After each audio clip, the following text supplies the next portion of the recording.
Dona, persona del sexe femení, especialment quan ha arribat a l'edat de la pubertat i quan es troba en l'edat madura.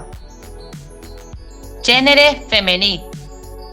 El que s'aplica a les coses que tenen sexe femení. Muller. Dona casada respecte al seu cònjuge masculí o femení. Empoderada. Fer que una dona adquirisca els mitjans necessaris per a enfortir el seu potencial. Sororitat.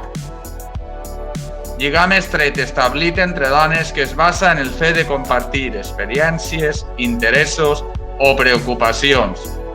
Donassa. Dona que destaca per la seva gran aportació intel·lectual, artística o cívica. Reivindiquem cadascuna de les definicions d'aquestes paraules per fer que cada dia la vida entre dones i homes siga més igual, justa i humana.